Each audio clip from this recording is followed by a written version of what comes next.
Oh my fucking god. Remember that? It doesn't happen anymore. Tesla figured out a way to make the glass not break on stage, and they have found a way to mass produce the thing.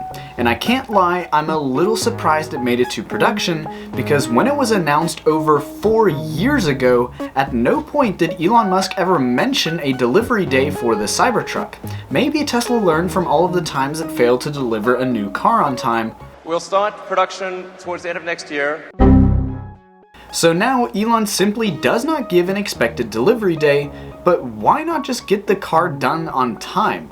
Well, if Elon would spend less time on Twitter, sorry, X, then maybe the cars would get done sooner. But thankfully for Elon's crippling addiction to social media, there is more to the problem.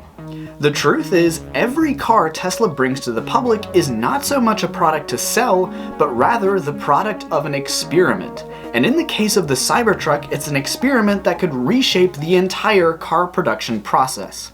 Hello people of the internet, I'm Nico, a guy who has never played Cyberpunk 2077, another cyber-themed product that was plagued with issues from its development through to the final product. And in this video, I want to explain why Cybertruck took so long to come to the market, and why Tesla has had to delay every single car it has ever made.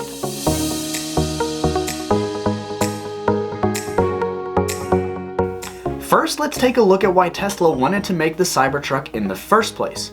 If you know anything about America, then you won't be surprised to learn that 3 of the most sold vehicles are pickup trucks. The Ford F-150 has been the most popular vehicle in America for half a century, and this year it is tailed by the Chevrolet Silverado and Ram pickup trucks.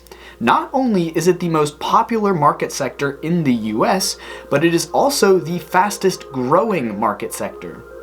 This would obviously make it appealing for any car maker to enter this part of the market, but Tesla's decision to make an electric pickup truck is a strategic move to disrupt the traditionally gasoline-dominated sector. By introducing an electric truck, Tesla aims to cater to a broader audience. Those who care about the emissions caused by internal combustion engine vehicles, those who want a rugged, capable, and versatile vehicle, and those who want a high-tech vehicle with self-driving features. On paper, Cybertruck is one of the most broadly appealing vehicles made today, but that's not the full story. Cybertruck is also the test bed for a groundbreaking new method of production, and the most surface-level example of this is in the lack of paint. For every car made up until the Cybertruck, it has needed paint in order to protect the metal from the elements, particularly those that cause rust. With some vehicles, even paint is not enough to protect it from rust. Yep, thankfully I've got my tetanus shot, so I should be okay. But nowadays, with rigs like this used to paint every square inch of the car, they are pretty well protected. The Cybertruck, though, doesn't need any of this, or this, or this, because it is made of stainless steel, which itself has caused some problems for Tesla. For one thing, this is no ordinary stainless steel, but rather it is 300 series steel, which, if you don't already know, is the same stuff used on the Starship rocket developed by SpaceX, one of Elon's companies. And because the metal of the Cybertruck is 3 times thicker than that in normal cars, it means that traditional metal stamps like those used in every car previously simply won't work. Rather than using these megaton metal stamps, Tesla has to have the metal creased into shape after the sheet metal is cut with a laser for ultra precision. This is important to note because most cars allow a panel gap tolerance of up to 1 millimeter, but with the Cybertruck the tolerances had to be in single-digit microns. And for those of you who don't know how small a micron is, it is 1,000 times smaller than 1 millimeter.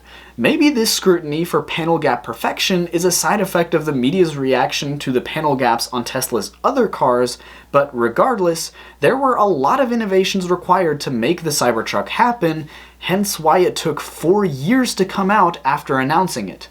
Thankfully for Tesla, delays due to innovation are a familiar territory. Tesla is known for many things, conventionalism is not one of them. When the company was founded by the worst recreation of the 3 musketeers, its mission was to change the world's perception of electric vehicles, and this is shown throughout the entire model lineup.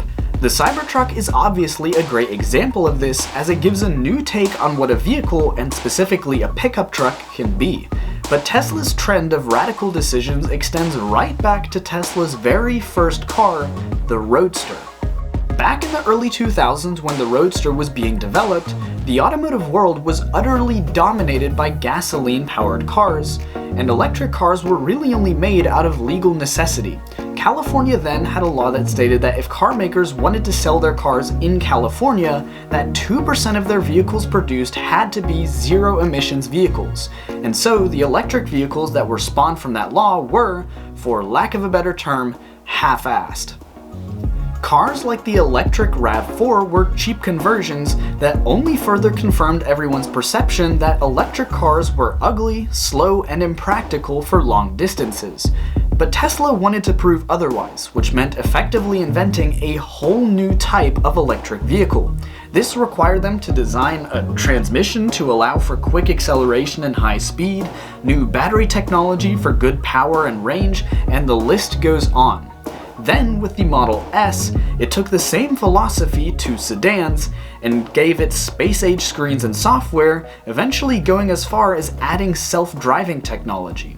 The Model X took all of those revolutions and applied it to SUVs, with its standout feature being funky new doors that, when they worked right, were easier to use in tight spaces.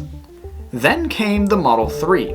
Up until this point, most of the innovations were on the design side of the vehicle. Crazy doors, crazy software, great battery tech, that was all before, and the Model 3 only saw relatively modest improvements in those regards. However, the Model 3 was also the first car where the production process saw true innovation. It was the Model 3 where Tesla would design a fully automated assembly line from start to finish.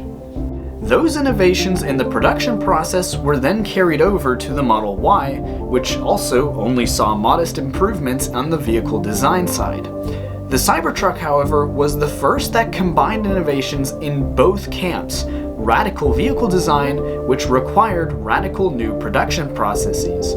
That's why Cybertruck took almost half a decade to come to market, because it is arguably the most innovative vehicle made to date. Innovation, unfortunately, has a hefty price tag, and it normally takes the form of time. Had Tesla never taken the risk of designing groundbreaking electric vehicles, then their products likely would have been delivered on the announced delivery date. Of course, if Elon would spend less time on Twitter, or X now, that would also help, but the main reason is Tesla's inability to not make innovations. Of course, you can argue that there are other car companies who are arguably just as or even more innovative than Tesla, and maybe one of those is Porsche. As I'm speaking, Porsche is working on reverse engineering gasoline so that we can continue to drive our internal combustion engine cars, but without causing additional harm to the environment. I've done a video in the past on this topic, but there is a case where this technology has been used as a climate policy stall tactic, and I want to explore that in a future video. If you're interested in that and other videos like this where I look at how the automotive industry affects our lives, then hit that subscribe button. It's free and it helps me out more than you might think. Until next time, people of the internet, peace out.